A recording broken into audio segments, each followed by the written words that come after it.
남성이나 여성의 신체를 지니고 태어났지만 자신이 반대 성의 사람이라고 인식하고 있는 사람, 즉 육체적인 성과 정신적으로 느끼는 성이 일치하지 않는 것을 말합니다.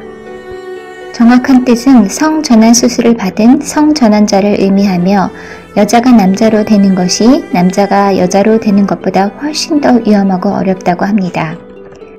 남자가 여자로 되는 것은 외부 생식기를 제거하고 그것으로 질 모양을 만들면 되지만 여자가 남자로 되기 위해서는 난소를 포함한 자궁 전체를 제거하여야 하기 때문이죠. 성생활 측면에서 본다면 남자가 여자로 성전환했을 경우 오르가즘은 느끼지 못하지만 단순 성생활은 가능하다고 합니다. 반대로 여자가 남자로 성전환했을 경우 발기가 불가능하겠죠. 성전환 수술 이후에도 계속 호르몬 주사를 맞아야 하는데요.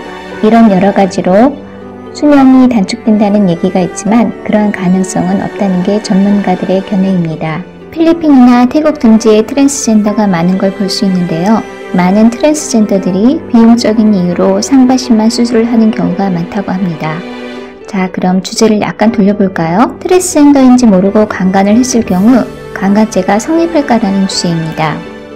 한 남성이 트랜스젠더인지 모르는 한 여성을 강간했습니다. 법적으로 본다면 남자이기에 강간죄보단 강제추행죄에 해당하는데요. 호적상으로 남자의 경우라면 말이죠. 강제추행죄는 죄가 약하므로 이 강간범을 정신나게 처벌할 수는 없습니다. 하지만 한 여성으로 살기 위해 몸부림치며 많은 역경을 거쳐온 이 여인에겐 너무나 억울한 일이 아닐 수 없습니다. 태생적인 성은 남자일지언정 정신적인 성은 여성일 테니 말입니다. 2009년 부산에서 일어난 사건인데요. 호적성 남성인 성전환자를 성폭행한 혐의로 기소된 피고인 A씨에게 처음으로 강간죄가 인정됐습니다. 가정집에 침입해서 돈을 훔치고 50대 성전환자를 성폭행한 혐의로 징역 3년 집행유예 4년을 선고하고 120시간의 사회봉사활동을 명령했습니다. 이런 재판 결정이 나오는 이유는요. 첫째, 성전환자를 여성으로 인식하여 가늠한 상황에서 피해자가 성장기부터 남성에 대한 불일치감과 여성으로서의 성귀속감을 나타내었다는 점. 둘째, 성전환 수술로 인해 여성으로서의 신체와 외관을 갖추었다는 점. 셋째, 성전환 수술 이후 개인적, 사회적으로 여성으로서의 생활을 영위하고 있다는 점을 들어 이러한 판결이 나왔다고 합니다.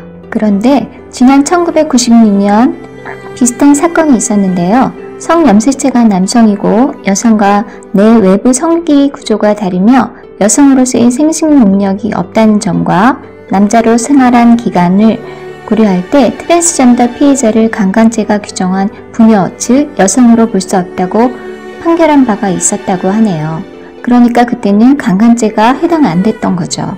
영국의 한 여성 교도소에 트랜스젠더를 위한 별도 구역이 마련됐는데요.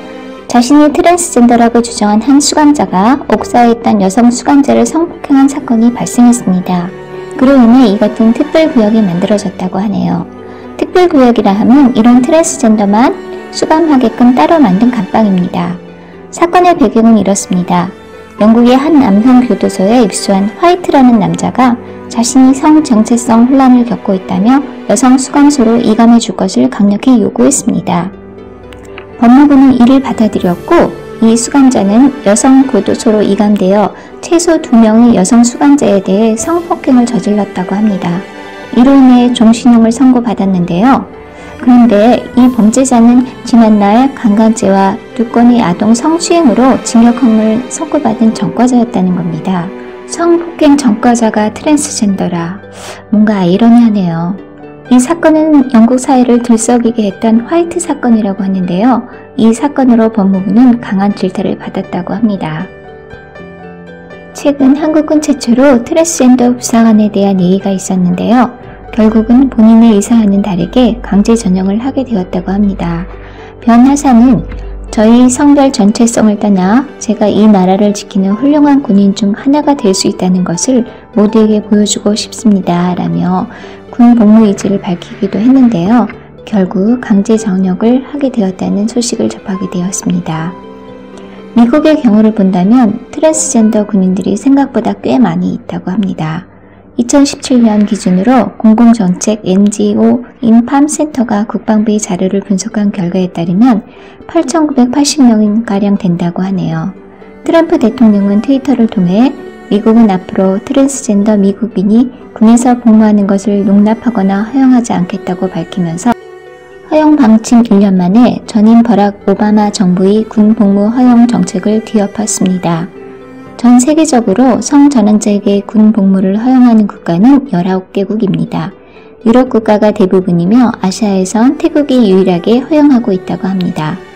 호르몬 치료나 가슴 수술을 한 성전환자만 대상이라 부분적 허용 국가로 분류하고 있다고 하네요.